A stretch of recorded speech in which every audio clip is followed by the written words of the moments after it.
कांग्रेस सांसद शशि थरूर ने प्रधानमंत्री नरेंद्र मोदी के नेतृत्व वाली बीजेपी सरकार की वैक्सीन मैत्री पहल की तारीफ की है। उन्होंने कहा कि इस पहल ने भारत को ग्लोबल सॉफ्ट पावर को मजबूत किया है, साथ ही देश को एक उत्तरदायी वैश्विक नेता के रूप में स्थापित किया।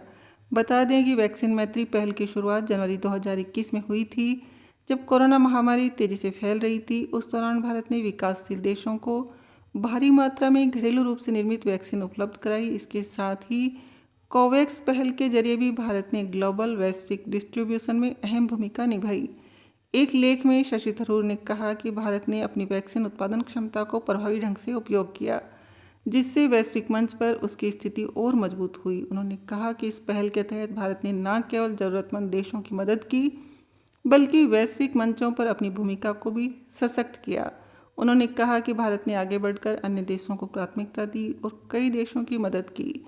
कांग्रेस सांसद ने यह भी कहा कि वैक्सीन मैत्री प्रोग्राम ने दक्षिण एशिया और अफ्रीका में चीन के बढ़ते प्रभाव को संतुलित करने का काम किया।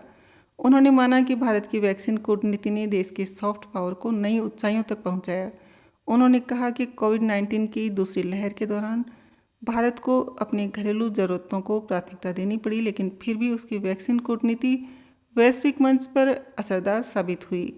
शशि थरूर ने आगे कहा कि भारत ने मालदीव, नेपाल और कुवैत जैसे देशों में सैन्य डॉक्टरों को तैनात किया। साथ ही भारत में दुनिया भर में ग्लोबल इनिशिएटिव से स्वास्थ्य सहयोग को बढ़ावा दिया।